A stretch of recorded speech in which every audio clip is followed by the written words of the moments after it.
Hello, good evening. आज की class में कंप्लीट डिटर्मिनेंट का जो भी कॉन्सेप्ट है उस सारे कॉन्सेप्ट को रिवाइज करेंगे। जैसे प्रीवियस फर्स्ट लेक्चर से डिटर्मिनेंट में जो भी पढ़ा था उसको एक ही क्लास में कंप्लीट करेंगे। हेडिंग दो, डिटर्मिनेंट।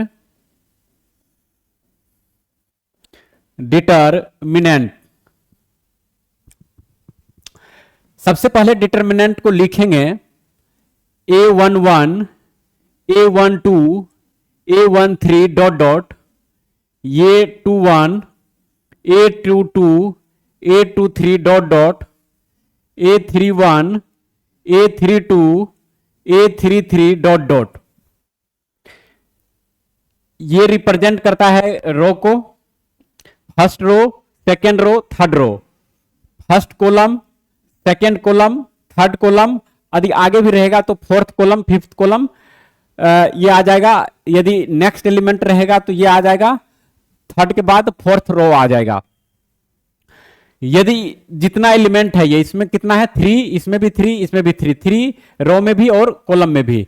तो यदि इस मैट्रिक्स, इस डिटर्मिनेंट को यदि बोला जाए तो ये क्या है, 3 क्रॉस 3, 3 क्रॉस 3 यानी थर्ड ऑर्डर का डिटर्मिनेंट है। थर्ड ऑर्डर के डिटर्मिनेंट में टोटल नंबर ऑफ एलिमेंट कितना होगा, 9 एलिमेंट होगा। क्लियर है, 9 एलिमेंट होगा। अब जैसे देखो, किसी भी डिटर्मिनेंट को एक्सपेंड करने के लिए हमने बताया था how to expand any order of determinant, any order of determinant, how to expand any order of determinant. तो डिटर्मिनेंट को एक्सपेंड करने के लिए क्या करना है, साइन कन्वेंशन पहले देखना है। पहले क्या देखना है, साइन कन्वेंशन। साइन कन्वेंशन जैसे ये दिया हुआ है डिटर्मिनेंट, स्टार्ट कहां से करना है, प्लस से। स्टार्ट कहां से करना है, प्लस से। तो प्लस माइनस इस तरह से चलेगा, plus minus plus minus plus minus plus minus plus plus minus plus minus minus plus minus plus plus minus plus minus. इस तरह से जो है जब भी एक्सपेंड करेंगे तो हमें ध्यान में रखना है। यदि जैसे मान लो फर्स्ट रो के अलोंग एक्सपेंड करेंगे तो साइन रखना है plus minus plus minus. Example के थ्रू समझते हैं एक्सपेंड करके। जैसे ये दिया हुआ है 2 4 1 3 1 2 3 2 3, ये थर्ड ऑर्डर का डिटर्मिनेंट है, इसको एक्सपेंड करना है। अब जैसे देखो, यदि सेकेंड ऑर्डर का डिटर्मिनेंट रहता है, जैसे 2 4 6 और 1 है, इसको मल्टीप्लाई करना है 2 क्रॉस 1 इंटू 6 क्रॉस 4, तो ये आ जाएगा 2 माइनस 24, ये कितना आ जाएगा, -22। कितना हो जाएगा, -22। इस तरह से एक्सपेंड कर सकते हैं यदि 2 क्रॉस 2 ऑर्डर का कोई भी डिटर्मिनेंट हो तो। 2 क्रॉस 2 ऑर्डर का कोई भी डिटर्मिनेंट हो। थर्ड ऑर्डर में क्या करना है, ये रखना है प्लस साइन। मैंने क्या बोला, प्लस साइन रखना है, फर्स्ट ऑर्डर के अलोंग एक्सपेंड कर रहे हैं। उसके बाद इस तरह से रो और कॉलम को कवर करके जो एलिमेंट बचेगा उसको लिखना है।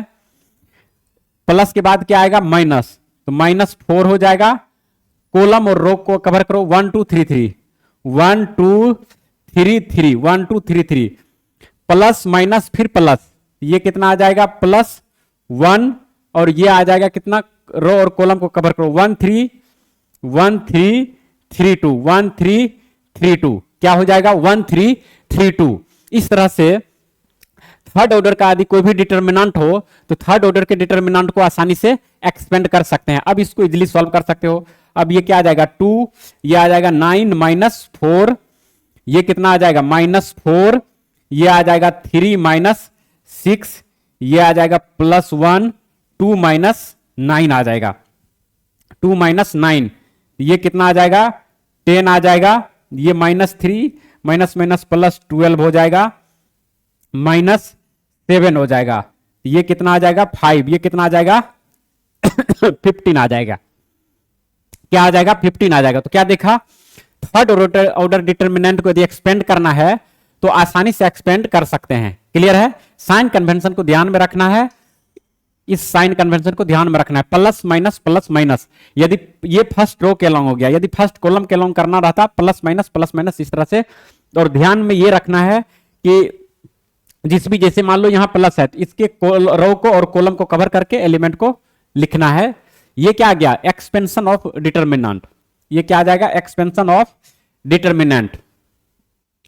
अब जैसे देखो इसमें डिटर्मिनेंट को एक्सपेंड करने के लिए प्रॉपर्टीज हमने पढ़ा था, properties of determinant, properties of a determinant, properties of a determinant. Determinant का प्रॉपर्टीज पढ़ा था, तो ये आ जाएगा, पहला प्रॉपर्टीज हो जाएगा। अब जैसे देखो आज की क्लास में क्या कर रहे हैं, रिवीजन कर रहे हैं। रिवीजन करने यानी प्रीवियस 8 क्लास में जितने भी कॉन्सेप्ट को पढ़े हैं उस सारे कॉन्सेप्ट को एक क्लास के अंदर क्या करना है, समराइज करना है। क्लियर है? यदि प्रीवियस सभी लेक्चर नहीं भी देखा हुआ होगा तो आप एक लेक्चर में डिटर्मिनेंट के सारे कॉन्सेप्ट को समझ सकते हो। इसमें सारे कॉन्सेप्ट को डिस्कस करेंगे जो भी सिलेबस के अकॉर्डिंग है। प्रॉपर्टीज ऑफ डिटर्मिनेंट में क्या आ जाएगा, जैसे मान लो ये डिटर्मिनेंट है, ठीक है, ये दिया हुआ है 1 2 3 4, ये आ जाएगा 2 3, ये आ जाएगा 1 2 3, ये 3 क्रॉस 3 ऑर्डर का क्या है, डिटर्मिनेंट है, 3 क्रॉस 3 ऑर्डर का डिटर्मिनेंट है। तो देखो पहला प्रॉपर्टीज में ये पढ़ रहे हैं कि कोई भी 2 रो या 2 कॉलम डिटर्मिनेंट का यदि सेम हो तो डिटर्मिनेंट का वैल्यू क्या हो जाएगा, 0 हो जाएगा। डिटर्मिनेंट का वैल्यू क्या आ जाएगा, 0 आ जाएगा। इसमें जैसे देखो first row and third row, first and third row क्या है, सेम है, तो वैल्यू ऑफ डिटर्मिनेंट क्या होगा, 0 हो जाएगा। यानी कोई भी 2 रो या 2 कॉलम किसी भी डिटर्मिनेंट का सेम हो तो डिटर्मिनेंट का वैल्यू क्या हो जाएगा, 0 हो जाएगा। डिटर्मिनेंट का वैल्यू क्या हो जाएगा, 0 आ जाएगा। सेकेंड कॉन्सेप्ट आ जाएगा प्रॉपर्टीज, सेकेंड प्रॉपर्टीज हो जाएगा। अब जैसे देखो डिटर्मिनेंट के, ये डिटर्मिनेंट हो गया 2 3 1, ये आ जाएगा 0 3 4 0 0, ये आ जाएगा 3 0 0 3। यानी नेक्स्ट प्रॉपर्टीज है, यदि किसी भी डिटर्मिनेंट के मेन डायगोनल के अबव या बिलो यदि सारा एलिमेंट ये क्या हो, 0 हो, जैसे ये मेन डायगोनल हो गया, मेन डायगोनल के बिलो यदि देखो तो सारे एलिमेंट क्या है, 0 है, सारे एलिमेंट क्या है, 0 है। यानी किसी भी डिटर्मिनेंट में मेन डायगोनल के अबव या बिलो सारे एलिमेंट 0 हो तो जो वैल्यू ऑफ डिटर्मिनेंट होगा वो मल्टीप्लीकेशन ऑफ डायगोनल एलिमेंट आ जाएगा। 2 इंटू 3 इंटू 3 आ जाएगा, 3 दूनी 6 3 के 18 आ जाएगा। कितना आ जाएगा, 18 आ जाएगा, 18 आ जाएगा। तो क्या देखा हमने, मेन डायगोनल के अबव या बिलो यदि सारे एलिमेंट 0 हो तो वैल्यू ऑफ डिटर्मिनेंट क्या हो जाएगा, मल्टीप्लीकेशन ऑफ मेन डायगोनल आ जाएगा, मल्टीप्लीकेशन ऑफ मेन डायगोनल आ जाएगा। थर्ड प्रॉपर्टीज हो जाएगा, थर्ड प्रॉपर्टीज ये मान लो डिटर्मिनेंट है, ये आ जाएगा 2 4 5 6 3 2 0 0 0। थर्ड प्रॉपर्टीज ये है कि यदि किसी भी डिटर्मिनेंट के यदि किसी भी रो या कॉलम का सारा एलिमेंट 0 हो, सारे एलिमेंट 0 हो तो डिटर्मिनेंट का वैल्यू क्या हो जाएगा, 0 हो जाएगा। डिटर्मिनेंट का वैल्यू क्या हो जाएगा, 0 आ जाएगा। ये थर्ड प्रॉपर्टीज है। किसी भी डिटर्मिनेंट का, जैसे ये थर्ड रो के सारा एलिमेंट क्या है, 0 है, तो वैल्यू ऑफ डिटर्मिनेंट क्या हो जाएगा, 0 हो जाएगा। वैल्यू ऑफ डिटर्मिनेंट क्या हो जाएगा, 0 हो जाएगा। फोर्थ प्रॉपर्टीज हो जाएगा, फोर्थ प्रॉपर्टीज ये मान लो डिटर्मिनेंट है, क्लियर है, ये आ जाएगा 2 3 4 1 5 6 3 1 7, क्लियर है, ये 3 क्रॉस 3 है। डिटर्मिनेंट में यदि किसी नंबर से मल्टीप्लाई करते हो तो ये डिटर्मिनेंट के सारे एलिमेंट में मल्टीप्लाई नहीं होगा, किसी एक रो या किसी एक कॉलम के अलोंग मल्टीप्लाई करना है। ध्यान ये रखना है, मैंने बोला कि यदि किसी डिटर्मिनेंट में मान लो के से मल्टीप्लाई कर रहे हैं, क्लियर है, के से मल्टीप्लाई कर रहे हैं, तो के से मल्टीप्लाई करने के बाद जो है किसी भी एक रो या किसी भी एक कॉलम के अलोंग ही मल्टीप्लाई कर सकते हो, सारे एलिमेंट में मल्टीप्लाई नहीं होगा। ये प्रॉपर्टीज सारे एलिमेंट के लिए किसमें होता है, मैट्रिक्स में होता है। यदि मैट्रिक्स में आप किसी नंबर के से किसी मैट्रिक्स को मल्टीप्लाई कर रहे हो तो उसके सारे एलिमेंट में मल्टीप्लाई होता है, लेकिन इसमें क्या होगा, किसी एक रो या एक कॉलम के अलोंग ही होगा। क्लियर है। फिफ्थ प्रॉपर्टीज हो जाएगा, जैसे ये डिटर्मिनेंट है 2 3 4 5 1 2 1 6 7 1 6 7, थर्ड क्रॉस थर्ड ऑर्डर का कोई भी डिटर्मिनेंट रहेगा मान लो। अब क्या करना है, इसके कोफैक्टर से मल्टीप्लाई करना है, इसके कोफैक्टर से क्या करना है, करस्पॉन्डिंग मल्टीप्लाई करना है। जैसे मान लो इसका कोफैक्टर निकाले, इसका कोफैक्टर निकाले और इसी से मल्टीप्लाई कर दिए, करस्पॉन्डिंग कोफैक्टर निकाल के उससे मल्टीप्लाई कर दिए, तो डिटर्मिनेंट का वैल्यू आ जाएगा। इस प्रॉपर्टीज को समझना है। मैंने बोला कि जैसे फर्स्ट रो का आपने कोफैक्टर निकाला और फर्स्ट रो के एलिमेंट से ही करस्पॉन्डिंग मल्टीप्लाई करके ऐड कर दिए। जैसे इसका कोफैक्टर मान लो आ गया C11 इंटू 2 प्लस इसका आ गया C12 into 3 plus C13 into 4। ये क्या दे देगा, वैल्यू ऑफ डिटर्मिनेंट। क्या दे देगा, value of determinant, value of determinant. ऐसा क्या सिर्फ फर्स्ट रो के साथ एप्लीकेबल है? नहीं, आप ऐसा सेकेंड रो के साथ भी कर सकते हो और थर्ड रो के भी साथ कर सकते हो, लेकिन ध्यान ये रहे कि जब आप सेकेंड रो को मल्टीप्लाई करोगे तो जो कोफैक्टर होना चाहिए वो सेकेंड रो का ही कोफैक्टर होना चाहिए। थर्ड रो के साथ यदि मल्टीप्लाई करोगे तो थर्ड रो का ही सारा कोफैक्टर होना चाहिए, यानी फर्स्ट रो के करस्पॉन्डिंग कोफैक्टर को मल्टीप्लाई करके ऐड करोगे तो भी डिटर्मिनेंट का वैल्यू आएगा। सेकेंड रो का कोफैक्टर निकाल के करस्पॉन्डिंग उसके एलिमेंट के साथ मल्टीप्लाई करके ऐड करोगे तो भी डिटर्मिनेंट का वैल्यू आ जाएगा। थर्ड रो का कोफैक्टर निकाल के, सारे एलिमेंट का कोफैक्टर निकाल के करस्पॉन्डिंग मल्टीप्लाई करके ऐड करोगे तो भी क्या आ जाएगा, डिटर्मिनेंट का वैल्यू आ जाएगा। लेकिन इसको फिफ्थ प्रॉपर्टीज के बाद सिक्स प्रॉपर्टीज कर लो। सिक्स प्रॉपर्टीज हो जाएगा कि करस्पॉन्डिंग मल्टीप्लाई नहीं कर रहे हो। मान लो कि ये जैसे ये सेम ही लिखो 2 3 4 5 1 2 1 6 7 1 6 7। जैसे नेक्स्ट प्रॉपर्टीज हो जाएगा, मान लो हमने कोफैक्टर इसका निकाला और मल्टीप्लाई जो है ना, या तो सेकेंड रो के साथ या तो थर्ड रो के साथ जो है ना मल्टीप्लाई करके करस्पॉन्डिंग ऐड कर दिए, तो डिटर्मिनेंट का वैल्यू नहीं आएगा। क्या आ जाएगा, डिटर्मिनेंट का वैल्यू 0 आ जाएगा। जैसे मान लो हमने इसमें कोफैक्टर निकाला C11 मल्टीप्लाई कर दिए सेकेंड रो को 5 से, C12 मल्टीप्लाई कर दिए 1 से, प्लस C13 मल्टीप्लाई कर दिए 2 से, तो ये क्या आ जाएगा, डिटर्मिनेंट का वैल्यू नहीं आएगा। इससे क्या आ जाएगा, 0 आ जाएगा। क्या आ जाएगा, 0 आ जाएगा। इस प्रॉपर्टीज में क्या देखा हमने, 0 आ जाएगा वैल्यू। क्लियर है। तो ये क्या था, कोफैक्टर का कॉन्सेप्ट। ये क्या था, कोफैक्टर का कॉन्सेप्ट। ये 6 प्रॉपर्टीज आ गया। नेक्स्ट प्रॉपर्टीज देखो, प्रॉपर्टीज नंबर 7। नेक्स्ट प्रॉपर्टीज ये है कि जैसे मान लो ये कोई डिटर्मिनेंट है 2 4 5 6 1 2 3 1 7 3 1 7, 3 क्रॉस 3 ऑर्डर का डिटर्मिनेंट है। क्लियर है। अब जैसे देखो डिटर्मिनेंट का प्रॉपर्टीज है कि जैसे मान लो ये दिया हुआ है फर्स्ट रो, फर्स्ट रो को जो है हम इसको इंटरचेंज कर सकते हैं।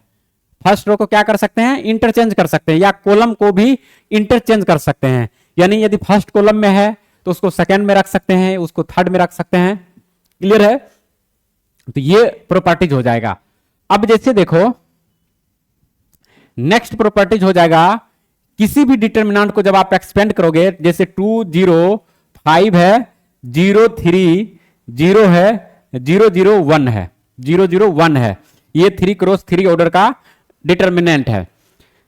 डी इसमें क्या करना है इस प्रॉपर्टीज में कि जिस भी रो या कॉलम के अलोंग मैक्सिमम 0 हो, ध्यान ये रहे कि एक्सपेंड उसी रो या उसी कॉलम के अलोंग करेंगे। जैसे इसमें क्या है, मैक्सिमम 0 है, या इसमें क्या है, मैक्सिमम 0 है, या तो फर्स्ट कॉलम के अलोंग या तो थर्ड रो के अलोंग इसको क्या करेंगे, एक्सपेंड करेंगे। तो इस प्रॉपर्टीज में हमने क्या देखा कि जिस भी रो या कॉलम के अलोंग मैक्सिमम 0 हो, उसी रो या कॉलम के अलोंग क्या करना चाहिए, एक्सपेंड करना चाहिए। उसी रो या कॉलम के अलोंग क्या करना चाहिए, एक्सपेंड करना चाहिए। क्लियर है। नेक्स्ट जैसे देखो ये डिटर्मिनेंट दिया हुआ है 2 3 4 5 6 7 8 9 3। यदि ये इक्वल है किसी भी डिटर्मिनेंट का X Y Z P Q R S T U, clear है। ध्यान ये रहे कि सेम ऑर्डर का रहे, जैसे 3 क्रॉस 3 का है ये भी और ये भी 3 क्रॉस 3 का है। तो यदि सेम ऑर्डर का डिटर्मिनेंट क्या हो, इक्वल रहे, तो उसके करस्पॉन्डिंग एलिमेंट भी क्या होगा, इक्वल होगा। उसके करस्पॉन्डिंग एलिमेंट भी क्या होगा, इक्वल होगा। यानी 2 इज इक्वल टू एक्स हो जाएगा, 3 इज इक्वल टू वाई हो जाएगा, 4 इज इक्वल टू जेड हो जाएगा, 5 इज इक्वल टू पी हो जाएगा, 6 इज इक्वल टू क्यू हो जाएगा, 7 इज इक्वल टू आर हो जाएगा, 8 इज इक्वल टू एस हो जाएगा, 9 इज इक्वल टू टी हो जाएगा, 3 इज इक्वल टू यू हो जाएगा। क्लियर है। हमने क्या बोला कि यदि सेम ऑर्डर का डिटर्मिनेंट रहे, सेम ऑर्डर का डिटर्मिनेंट रहे तो उसके करस्पॉन्डिंग और डिटर्मिनेंट क्या रहे, इक्वल रहे। क्या रहे, इक्वल रहे, तो उसके सारे एलिमेंट क्या होगा, करस्पॉन्डिंग इक्वल होगा। यानी जो जिस प्लेस में है, जैसे फर्स्ट रो फर्स्ट कॉलम का एलिमेंट है, फर्स्ट रो फर्स्ट कॉलम का एलिमेंट है, तो ये क्या हो जाएगा, इसके फर्स्ट रो फर्स्ट कॉलम से इक्वल आ जाएगा। क्लियर है। इसमें हमने ये देखा था। नेक्स्ट जैसे देखो कोफैक्टर कैसे फाइंड आउट करते हैं, अभी हमने पढ़ा था कोफैक्टर। तो हाउ टू फाइंड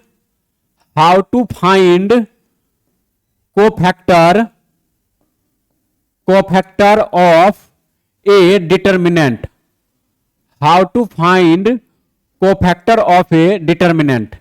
क्लियर है। कोफैक्टर डिटर्मिनेंट का कैसे फाइंड आउट करते हैं समझेंगे। जैसे मान लीजिए ये दिया हुआ है 1 2 3 4 5 6 7 1 2, ये 3 क्रॉस 3 ऑर्डर का डिटर्मिनेंट है। क्लियर है। हमें निकालना है, मान लो फर्स्ट रो, इसका कोफैक्टर निकालना है। क्लियर है। तो अब जैसे देखो क्या करना है, कोफैक्टर यानी C11 क्या करो, मान लो 1 का निकालना है तो ये रो और कॉलम को कवर करो, ये लिखो 5 6 1 2 आ जाएगा। अब इसको सॉल्व करो, 10 माइनस 6, ये कितना आ जाएगा, 4 आ जाएगा। अब ये देखना है 1 और 1 कितना होता है, 2। यदि इवेन नंबर आएगा तो एज इट इज लिखना है। क्लियर है।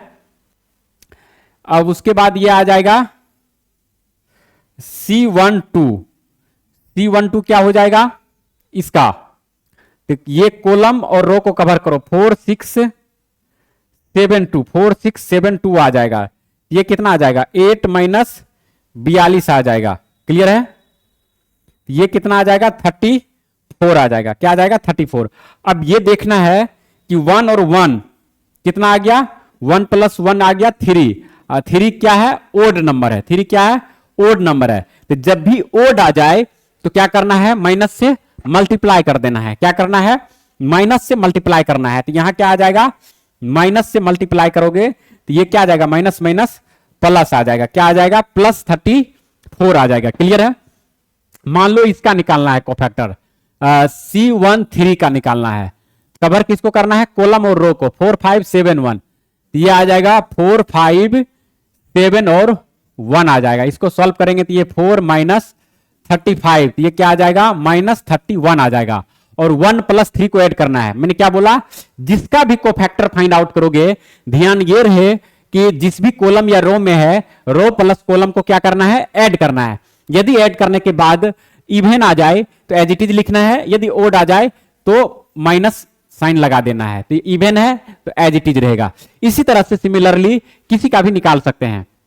क्लियर है। किसी का भी, जैसे ये आ जाएगा C33 का, इसका भी निकालेंगे तो ये कॉलम ये रो को कवर करेंगे, 1 2 4 5 को लिखेंगे, 5 माइनस 8 आ जाएगा, माइनस 3, और ये 3 3 इवन है तो माइनस क्या आ जाएगा, 3 आ जाएगा। क्लियर है। तो क्या देखा हमने, कोफैक्टर फाइंड आउट करने के लिए जिस भी कॉलम या रो के एलिमेंट का कोफैक्टर फाइंड आउट करना है, उसके डिटरमिनेंट, उसके रो और कॉलम को, उस एलिमेंट का रो और कॉलम को कवर करना है। जो रिमेनिंग एलिमेंट बचेगा उसको डिटरमिनेंट के फॉर्म में लिखना है। और एलिमेंट जिस भी रो या कॉलम में रहेगा रो प्लस कॉलम करना है। यदि ओड आ गया तो माइनस लगाना है, इवन आ गया तो एज इट इज लिखना है। क्लियर है। तो इस तरह से कोफैक्टर फाइंड आउट कर सकते हैं। नेक्स्ट जैसे देखो इसमें पढ़ना है क्रैमर्स रूल, या उससे भी पहले जैसे देखो how to find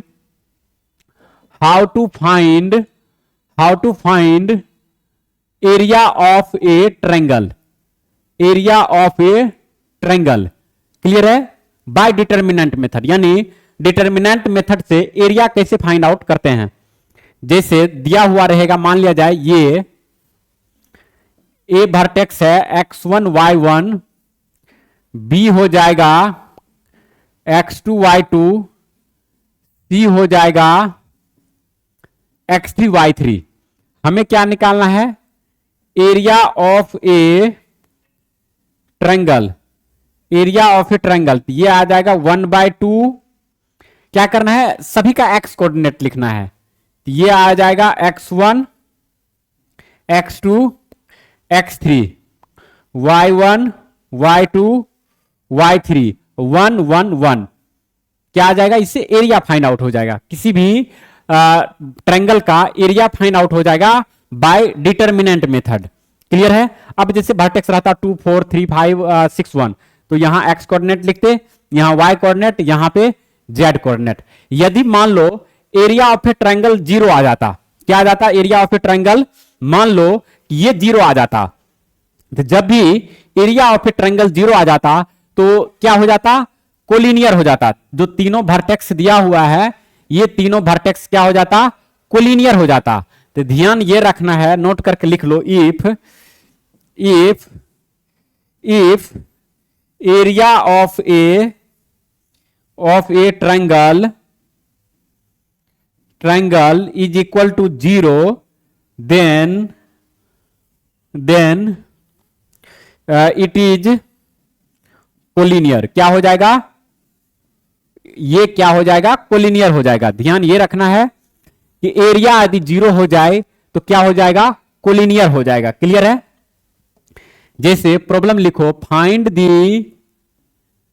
value of lambda if A 2,3 B 4, lambda C 1,2 are collinear. क्या है? कोलिनियर है। देन हमें किसका वैल्यू फाइंड आउट करना है? लेमडा की वैल्यू फाइंड आउट करना है। तो मैंने क्या बोला कि कॉन्सेप्ट लगा दो, 1/2 एरिया ऑफ ए ट्रायंगल निकाल लो। ये आ जाएगा कितना? x1 2 4 1, 2 4 1, y coordinate 3 lambda 2, 3 lambda 2, 1 1 1। अब ये क्या कर दो? 0 कर दो। यदि एरिया 0 होगा तो इसका मतलब क्या होगा? कोलिनियर होगा। तो लेमडा का वैल्यू फाइंड आउट हो जाएगा। तो यहां से करेंगे सॉल्व, तो ये क्या आ जाएगा? 1/2 और ये आ जाएगा 2 lambda -2 -3 4 -1 +1 8 lambda is equal to 0। ये क्या हो जाएगा? 1/2 2 लेमडा -4, ये आ जाएगा -9, ये आ जाएगा +8 लेमडा इज इक्वल टू 0 आ जाएगा। तो ये 2, ये आ जाएगा 1/2, ये आ जाएगा lambda -5, lambda -5 is equal to 0। तो ये कितना आ जाएगा? Lambda -2 -5/2 is equal to 0। तो ये आ जाएगा लेमडा -2 इज इक्वल टू 5/2। ये कैंसिल हो जाएगा। लेमडा का वैल्यू क्या हो जाएगा? 5 आ जाएगा। लेमडा का वैल्यू क्या होगा? 5 आ जाएगा। तो क्या देखा हमने? जब भी हमें कोलिनियर बोल दिया गया कि क्या है? कोलिनियर है, तो कोलिनियर है तो एरिया क्या होगा? 0 होगा। तो हमने कंडीशन लगा दिया, वहां से क्या आ जाएगा? वैल्यू फाइंड आउट हो जाएगा। नेक्स्ट कॉन्सेप्ट हमें पढ़ना है क्रेमर्स रूल। नेक्स्ट कॉन्सेप्ट है क्रेमर्स रूल। क्रेमर्स रूल पढ़ना है। क्रेमर्स रूल जैसे देखो, 2x + y + z is equal to 4, x + y - 2z is equal to 3, 3x + 2y - 3z is equal to 1। 3 variable है, हमें x y z की value find out करना है। Question है, थर्ड वेरिएबल है, इसमें हमें x y z का वैल्यू फाइंड आउट करना है। तो सिंपल रूल है, जैसे देखो एक्स निकालने के लिए क्या करना है, डेल्टा 1 बाय डेल करना है, y के लिए डेल्टा 2 बाय डेल करना है, z के लिए डेल्टा 3 बाय डेल करना है। डेल्टा 1 क्या है, डेल क्या है, डेल्टा 2 डेल्टा 3 क्या है, बिल्कुल सिंपल है। डेल्टा आ गया x का कोफिशिएंट, y का कोफिशिएंट, z का कोफिशिएंट। डेल्टा क्या है, x का कोफिशिएंट का लिखो 2 1 3 1 1 2, यह आ जाएगा 1 -2 -3, ये 3 क्रॉस 3 का बनेगा। इसका वैल्यू हमने निकालने के लिए सिखाया है। डेल आ गया ये, अब इसको सॉल्व कर सकते हो आसानी से, प्रॉपर्टीज हमने सारे पढ़ा है। डेल 1 क्या है, डेल 1 हो जाएगा जो फर्स्ट कॉलम है, फर्स्ट कॉलम को रिप्लेस कर दो और उसके जगह पे कांस्टेंट रख लो, 4 3 1 आ जाएगा यहाँ पे 4 3 1, और यहां y से शुरू करना कोफिशिएंट 1 1 2, ये आ जाएगा 1 1 2 आ जाएगा, 1 -2 -3 आ जाएगा, ये क्या आ जाएगा, डेल 1 आ गया। डेल 2 क्या आ जाएगा, जो y का कोफिशिएंट है उसको रिप्लेस करना है, तो 2 1 3 एज इट इज रहेगा, 2 1 3। सेकंड कॉलम को रिप्लेस कर दो 4 3 1 से, 4 3 1 से, और 1 -2 -3, 1 -2 -3 एज इट इज रहेगा। डेल 3 में क्या करना है, x का कोफिशिएंट एज इट इज रहेगा 2 1 3, ये आ जाएगा कितना 2 1 3, y का कोफिशिएंट 1 1 2 1 1 2, और z का कोफिशिएंट को रिप्लेस कर देना है 4 3 1 से, क्या आ जाएगा 4 3 1 से। तो क्या देखा हमने, del del 1 del 2 del 3, del क्या होगा, कोफिशिएंट ऑफ x से फर्स्ट कॉलम मिलेगा, कोफिशिएंट ऑफ y से second column, coefficient of z से थर्ड कॉलम। डेल 1 क्या है, फर्स्ट कॉलम को रिप्लेस करना है किससे, कांस्टेंट से। डेल 2 में के लिए क्या करेंगे, सबको एज इट इज रखेंगे, सेकंड कॉलम को रिप्लेस करना है कांस्टेंट से, और डेल 3 की जगह थर्ड कॉलम को रिप्लेस करना है किससे, थर्ड कॉलम को रिप्लेस करना है कांस्टेंट से। अब डेल डेल 1 डेल 2 डेल 3 का वैल्यू फाइंड आउट करेंगे, यहां पे डेल 1 का वैल्यू रखेंगे, डिवाइड करेंगे डेल से, यहां पे डेल 2 का वैल्यू रखेंगे, डिवाइड करेंगे डेल से, यहां पे डेल 3 का वैल्यू रखेंगे, यहां डिवाइड करेंगे डेल से, तो क्या आ जाएगा, z आ जाएगा। तो क्रैमर्स रूल में हमने क्या देखा कि with the help of Cramer's rule आप x y z का वैल्यू आसानी से फाइंड आउट कर सकते हो। क्लियर है, x y z का वैल्यू आसानी से फाइंड आउट कर सकते हो। अब जैसे देखो ये आ जाएगा क्रैमर्स रूल आ गया, क्लियर है, क्रैमर्स रूल। तो आज की क्लास में हमने क्या देखा, डिटरमिनेंट को रिप्रेजेंट किस तरह से करते हैं। अब जैसे देखो जो इसमें अभी हमने पढ़ा, यदि कांस्टेंट है तो इसको बोलते हैं नॉन होमोजीनियस इक्वेशन, यदि ये सारे जीरो हो जाता तो उसको बोलते हैं होमोजीनियस इक्वेशन। क्या बोलते हैं, होमोजीनियस इक्वेशन। ध्यान ये रहे कि क्रैमर्स रूल अप्लाई होता है नॉन होमोजीनियस इक्वेशन के लिए, किसके लिए, नॉन होमोजीनियस इक्वेशन के लिए ही क्रैमर्स रूल अप्लाई करते हैं। क्लियर है। तो आज की क्लास में हमने क्या देखा, आज की क्लास में हमने देखा कि अब जैसे देखो एक चीज और, एक कॉन्सेप्ट को पढ़ना है, एक कॉन्सेप्ट को पढ़ना है। जैसे पहले इसको एक बार देखो, हमने डिटरमिनेंट को रिप्रेजेंट किस तरह से करते हैं ये देखा, साइन कन्वेंशन किस तरह से जो है ना लिखते हैं वो देखा, प्रॉपर्टीज देखा हमने, नेक्स्ट ये भी प्रॉपर्टीज देखा हमने, ये भी प्रॉपर्टीज देखा, प्रॉपर्टीज देखा, हाउ टू फाइंड कोफैक्टर किस तरह से फाइंड आउट करते हैं ये देखा, एरिया किस तरह से फाइंड आउट करते हैं ये देखा, कोलिनियरिटी किस तरह से चेक करते हैं हमने ये भी देखा, क्रैमर्स रूल किस तरह से अप्लाई करते हैं ये भी देखा हमने, क्रैमर्स रूल को जो है ना किस तरह से अप्लाई करते हैं ये भी हमने देखा है। क्लियर है। तो आज की क्लास में हमने कंप्लीट डिटरमिनेंट का जो भी कॉन्सेप्ट है, सारे कॉन्सेप्ट को एक ही लेक्चर में समराइज किया है। यदि आप इस लेक्चर को सही से देखते हो तो जो भी कॉन्सेप्ट है डिटरमिनेंट का, आप इसके बेस्ड पे किसी भी प्रॉब्लम को आसानी से सॉल्व कर सकते हो। जय हिंद।